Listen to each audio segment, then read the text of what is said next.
علی بھائی، نماز جمعہ کی کل رکعتوں کی تعداد کتنی ہے؟ پلیز صحیح احادیث کی روشنی میں رہنمائی فرمائیں۔ میں کئی دفعہ اس کے اوپر بول چکا ہوں میرے بھائی، نماز جمعہ کی رکعتیں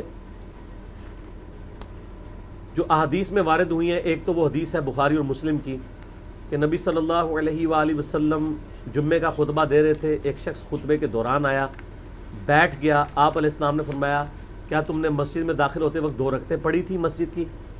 کہا یا رسول اللہ نہیں۔ فرمایا پہلے وہ پڑھو لیکن مختصر پڑھو۔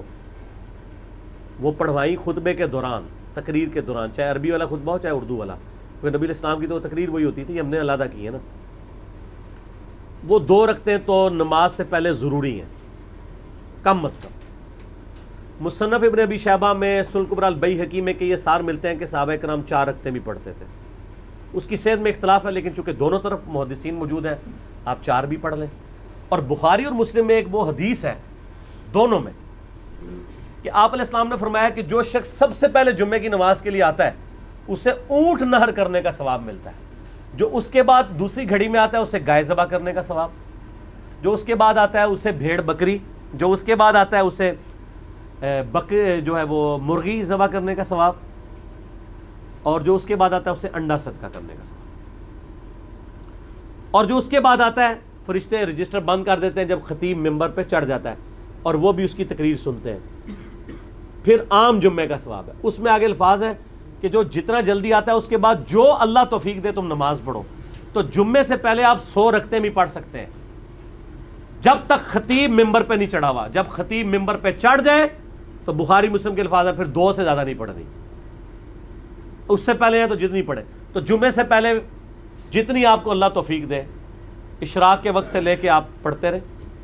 پرانے زمانوں میں لوگ جمعہ پڑھنے کے لیے شہروں میں گاؤں ایریا سے آیا کرتے تھے، صبح ہی آ جاتے تھے۔ اب تو خیر ہمارے گاؤں بھی شہر بن چکے ہیں چونکہ قصبے ہیں، اس لیے وہاں پہ جمعے ہوتے ہیں، لیکن فقہ حنفی کے مطابق ان گاؤں میں ابھی بھی جمعے نہیں ہو رہے۔ انہوں نے مجبوراً شروع کروایا، کیونکہ جب اہل حدیثوں نے جمعے شروع کرائے تو لوگ اہل حدیثوں کی مسجدوں میں جانا شروع ہو گئے۔ انہوں نے کہا ہمارا تو ٹھیے ہی پھر خالی ہو جائے گا، انہوں نے زبردستی جمعے شروع کروا دیے، ورنہ حنفی جمعے پڑھنے کے لیے شہروں میں آتے تھے۔ آج حنفی جو جمعے پڑھ رہے ہیں فقہ حنفی کے حساب سے ان کے جمعے کوئی نہیں ہو رہے، ان کو ظہر ہی پڑھنی چاہیے وہاں پہ۔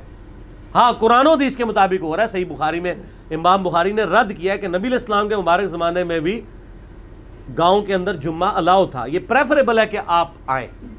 ہمارے تو آج کل گاؤں قصبے بن چکے ہیں کیونکہ کاروبار زندگی ہے وہاں پہ۔ اور جمعے کے بعد صحیح مسلم میں حدیث ہے کہ جو جمعے کے بعد نماز پڑھے اسے چاہیے 4 رکعتیں پڑھے، چاہے 2 کر کے پڑھ لے چاہے ایک سلام سے، چاروں کٹھی، دونوں طرح ثابت ہے۔ جو جمعے کی بعد والی رکھتے ہیں وہ 4 رکھتے ہیں، 2 کر کے بھی پڑھ سکتے ہیں، اکٹھی بھی پڑھ سکتے ہیں۔ بعض احادیث میں آتا ہے کہ نبی علیہ السلام 2 پڑھتے تھے اور گھر جا کے پڑھتے تو 4 پڑھتے تھے، 4 ہی ہیں کیونکہ حکمی حدیث مسلم کی آ گئی نا 4 پڑھو، تو نبی علیہ السلام 2 گھر پڑھتے ہوں گے، 2 ادھر پڑھ لیتے ہوں گے، اس میں تو کوئی مسئلہ نہیں ہے، آپ پڑھ سکتے ہیں، گھر جا کے بے شک پڑھیں۔ 4 رکھتے ہیں تو ٹوٹل پھر 6 سنتیں بنی کم از کم، 2 پہلے 4 بعد میں، اور زیادہ سے زیادہ آپ بے شمار پڑھیں، بعد والی بار 4 ہے۔ اور عام دنوں میں بھی آپ دیکھیں ظہر کے بھی ساتھ آپ کی 6 سنتیں ہیں جو موقت ہیں، 4 پہلے 2 بعد میں۔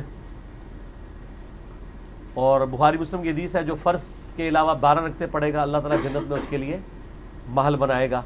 تو یہ 12 رکعتیں جمعے والے دن بھی پوری ہو جاتی ہیں اگر آپ جمعے کے ساتھ 6 رکعتیں پڑھ لیں، 2 پہلے 4 بعد میں، اور زیادہ پڑھیں تو اور بہتر ہے۔ تو جمعے کی رکعتیں ٹوٹل پھر کتنی ہوئی؟ کم از کم 6 ادر دین فرض کے، 2 فرض تو ہیں بیچ میں، یہ نہ ہو کہ فرضوں کا ذکر ہی نہیں کیا، وہ اپنی جگہ موجود ہے۔ یہ رکھتے جب کوئی پوچھ رہا ہوتا ہے نا تو وہ پوچھ رہا ہوتا ہے سنتیں، اور بعض زور احتیاطی بھی پڑھ رہے ہوتے ہیں ساتھ، اس کی کوئی ضرورت نہیں ہے۔ ٹھیک ہو گیا؟